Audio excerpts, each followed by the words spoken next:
communities out here in the suburbs, okay? That's what they are. Now, it's the world's largest democracy, but it's really all they can afford. So the average guy and gal in India can't afford a Ford. They drive a modified go-kart, which is, again, no knock to them, but that's the best they can do. That's the best they can have. That's the best it's going to get there, okay? You can't even own a Ford over there because the economy doesn't let you. The economy hasn't grown to the point where the average person can afford a Ford. And that's the world's largest democracy. Now, are things bad here? Okay. Why don't you move to India? Yeah, I thought not. Number 2, let's go to maybe the heart of the 9/11 story, Afghanistan. Now, the United States pulled its military out of Afghanistan. There's still U.S. citizens over there. I think we've let them down, but that's another story for another day. That's not what this story is about. It's about the new government in Afghanistan, if you can call it that. I don't call it that. I call it the new people with the biggest guns that are in charge, but it's hardly a government. What's the number one job of government? Okay, to set up some type of semblance, okay? Check out this headline. Growing use of cryptocurrency in Afghanistan poses security concerns. So who's in charge in Afghanistan? The Taliban, okay? Now, if the Taliban were to adopt cryptocurrency as a part of their national economic policy, that's going to cause a big problem for people. And however, it could also help the common people over there to circumvent sanctions. Now, the Taliban's takeover in Afghanistan, bear with me, this is a little complex, but the Taliban's takeover in Afghanistan has fueled a surge in the use of cryptocurrency as Afghans grasp for ways to cope with the deepening financial crisis. Market analysis and local traders say a trend that may offer hope for an ailing economy, cryptocurrency. Now, the appeal of cryptocurrency grew as Afghans saw it as a safe place for their funds as digital currency transactions continued in the wake of the Taliban seizure of the country, while Western governments, banks, and money service corporations cut off accesses to other forms of finance. Now, the cryptocurrency option has provided a small but critical financial lifeline amid a cash crunch and an economy racked by political crisis. But if the Taliban were to adopt cryptocurrency as a part of the national economic policy, it could aid efforts to circumvent some Western sanctions and other leverage against the country's new rulers. Now, Bitcoin traders in Afghanistan say its use surged as the U.S. planned its exit from the country and as the Taliban gained territory. They thought, well, Kabul's going to get seized, and it was. The Americans going to leave, and they did. And then the Afghans, they transferred their savings from the Afghani currency, dinar I think it is, to savings assets in cryptocurrencies.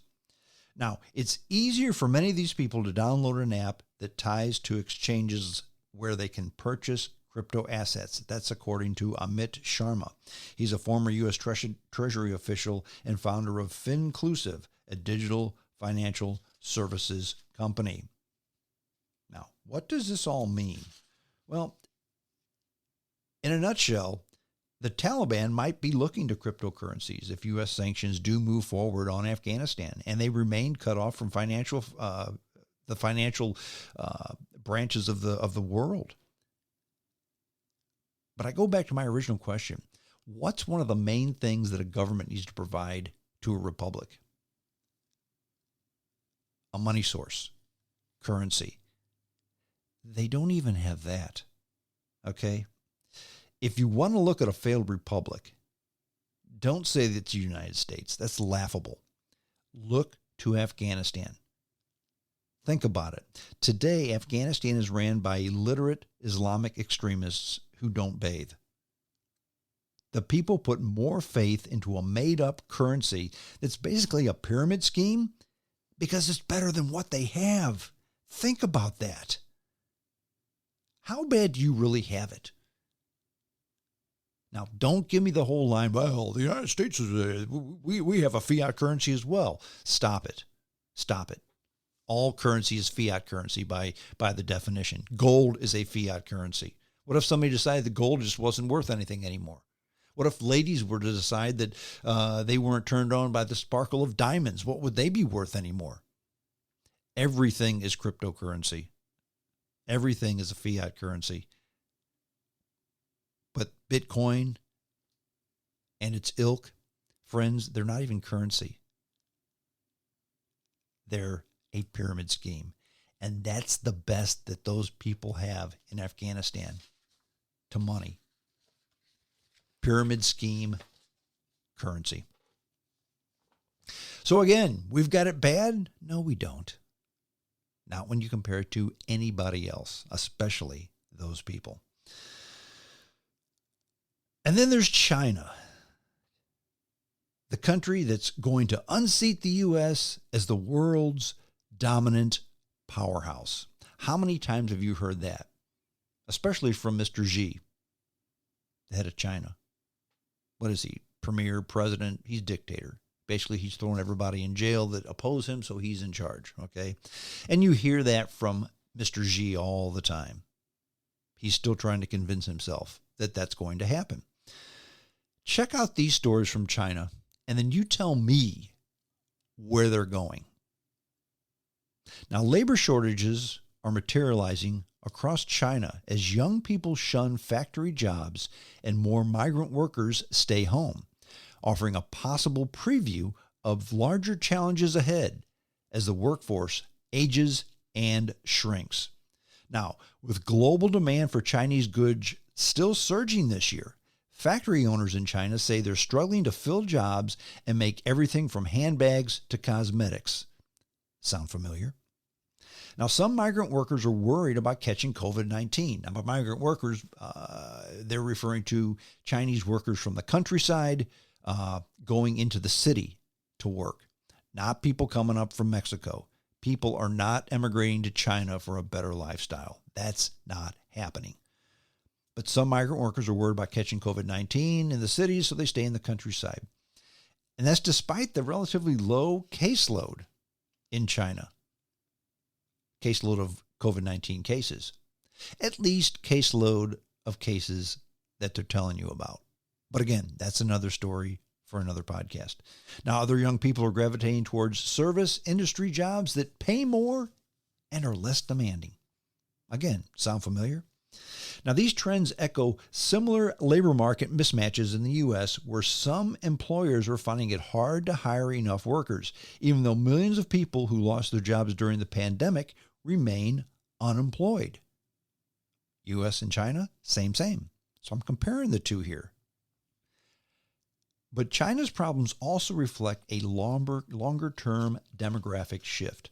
That includes a shrinking labor pool, where legacies of the country's decades-long one-child policy, while formerly abandoned in 2016, folks, people ain't having kids in China. They're just not.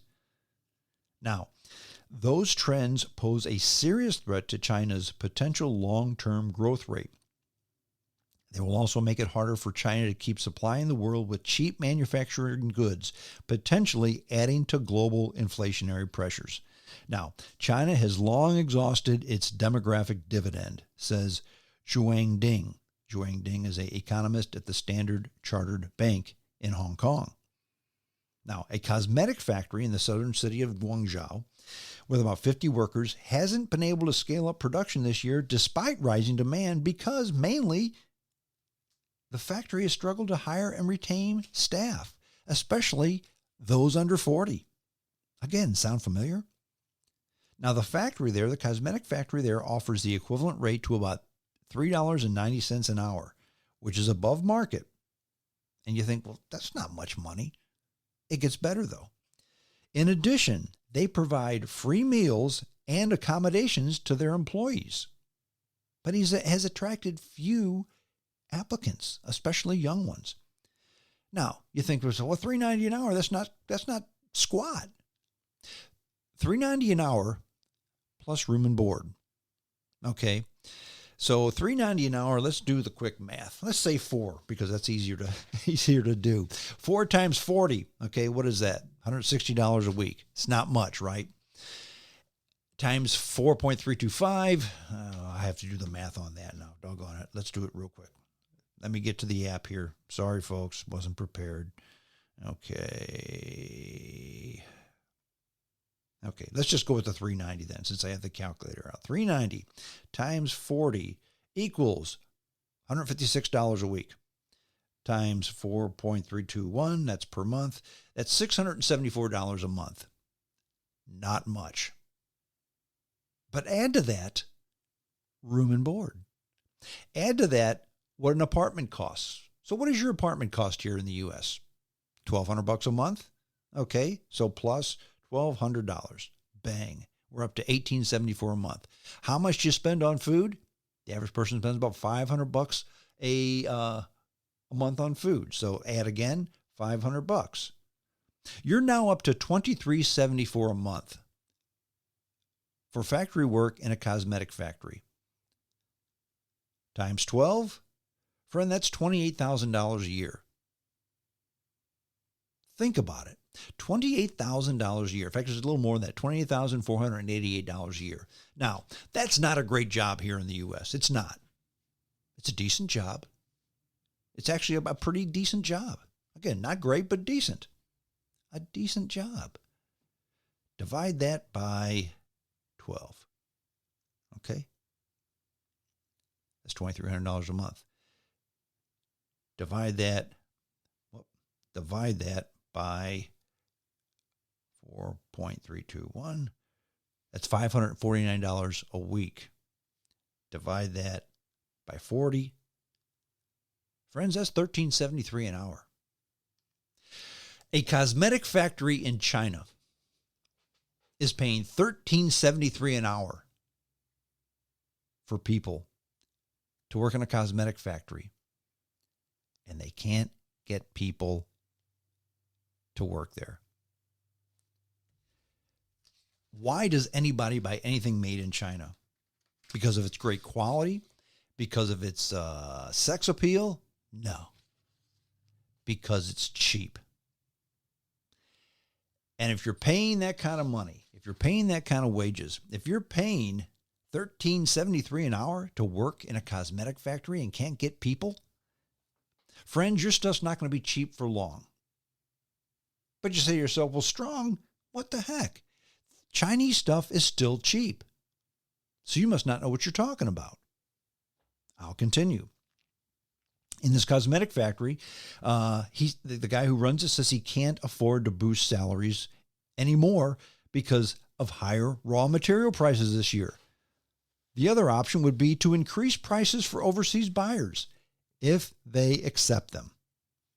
If they accept them. The factory owner says, unlike our generation, young people's attitudes towards work has changed. They can fall back on their parents and don't have much pressure to make ends meet. A lot of them did come to the factory, he said, but not to work, to look for boyfriends or girlfriends. So Chinese youth have turned into a country full of play babies, mama's boys who just are play babies. Now, China's shortfall in factory labor comes as it grapples with the opposite problem in another part of the economy. Too many workers for white-collar professional jobs. Again, sound familiar? More than 9 million students, a record, are graduating from college this year, aggravating the structural mismatch in China's labor market. Too many chiefs and not enough Indians. Now, China's jobless rates among young people, and remember, this is a communist country where everybody works and everybody's happy. China's jobless rate among young people aged 16 to 24, 16.2% last month. 16.2% last month. So we have two problems in China. Number one, there's a bunch of young people who aren't working, who are unemployed. Number two, they can't find young people to work in the factories. Again, sound familiar? Now, China sells a lot of stuff because they're cheap. Nobody buys Chinese goods because of the exceptional quality, the sex appeal, the